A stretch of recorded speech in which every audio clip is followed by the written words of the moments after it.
When people think of Lego, they often picture colorful bricks scattered across a floor childhood imagination and simple toys that somehow never lose their charm. What they rarely see is that Lego is not just a toy company.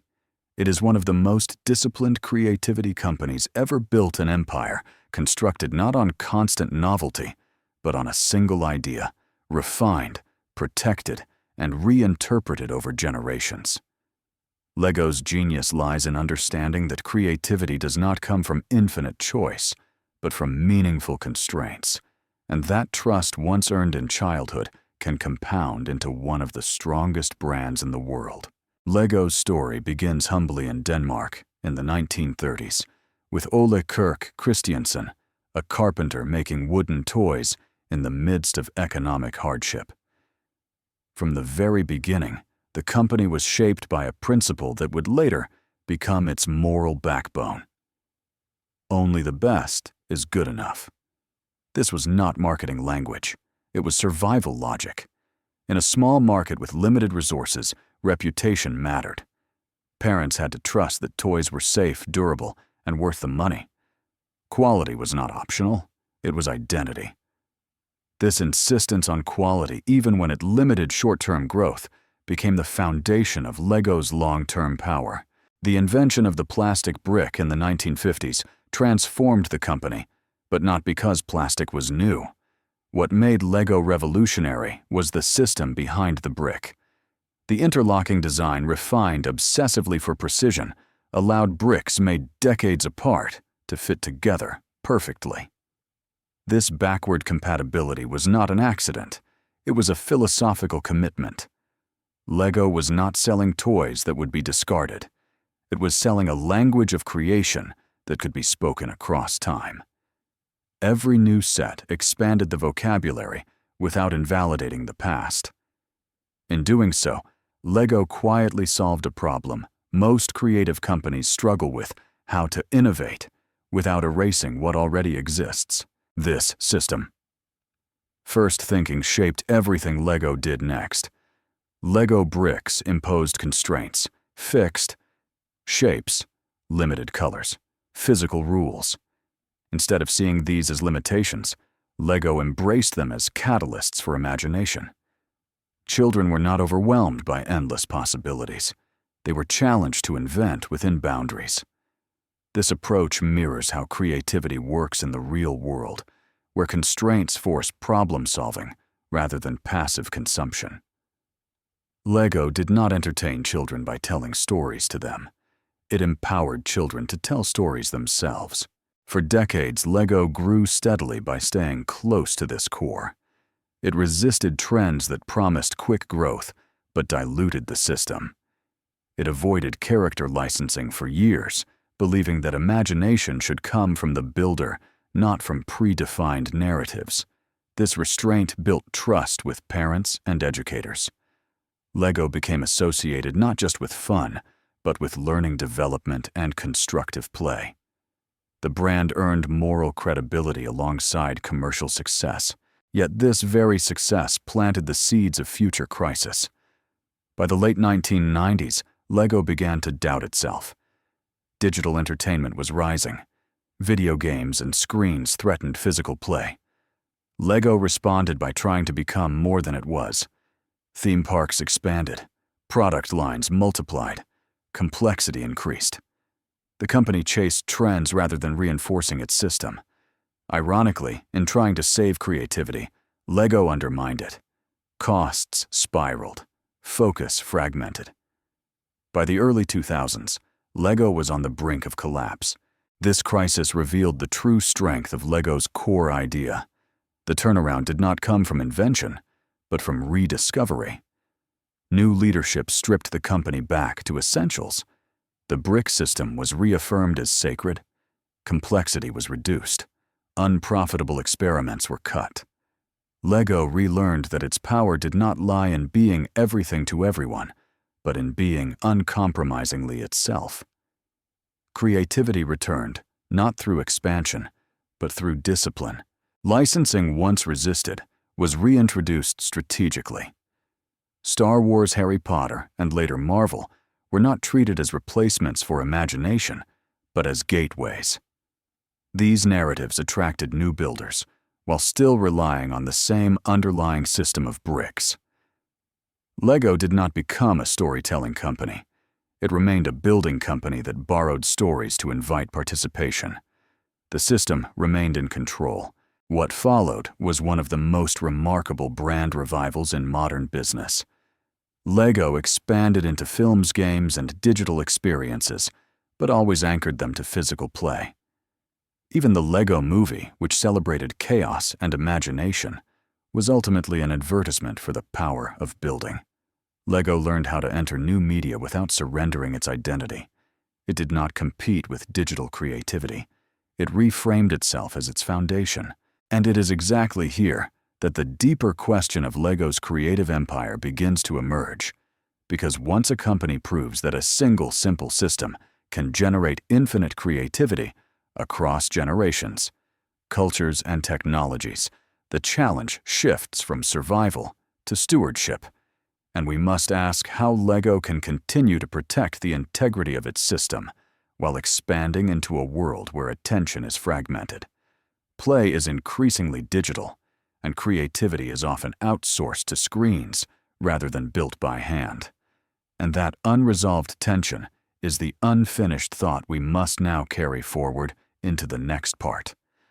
And when this unresolved tension is carried into Lego's present and future, the company's role changes from innovator to guardian.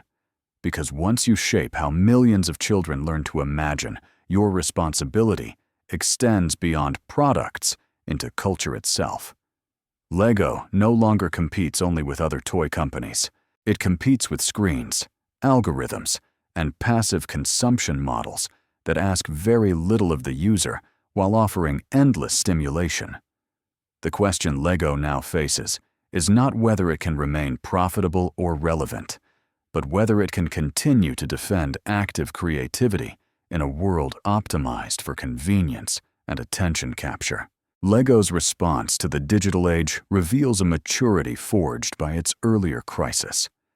Instead of fighting screens directly, Lego chose integration without surrender. Digital tools were introduced not as replacements for bricks, but as extensions of the same creative logic. Apps, games, and coding platforms were designed to lead children back to building, not away from it. Robotics kits and programmable bricks reframed technology as something to be constructed and understood, not merely consumed. Lego understood that the real threat was not digital play itself, but play without agency. As long as children remained makers rather than spectators, the medium could evolve. Community became another pillar of Lego's modern strategy. Adult fans once ignored were embraced. Lego ideas allowed users to submit designs and vote on new sets, turning the audience into collaborators. This was not crowdsourcing as marketing trick. It was a philosophical alignment. Lego had always believed that creativity lives in the builder, not the brand. By formalizing this belief, Lego transformed loyalty into participation. The brand no longer needed to guess what its most passionate users wanted. It could listen, curate, and elevate. This strengthened trust and reduced the risk of drifting away from its core. Education further clarified Lego's long-term intent.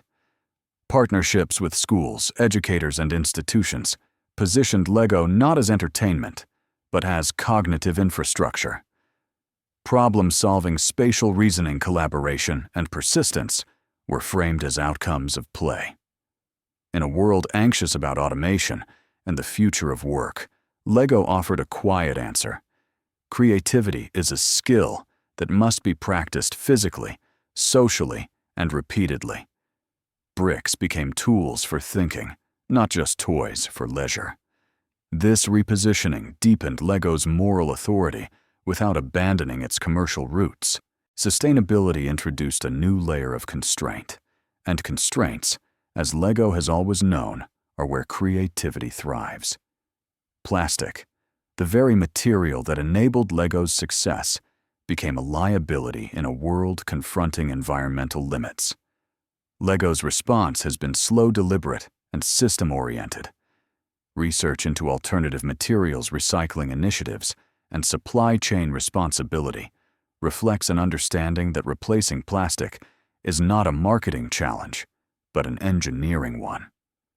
LEGO refuses quick fixes that would compromise durability or compatibility, because the integrity of the system matters more than symbolic gestures.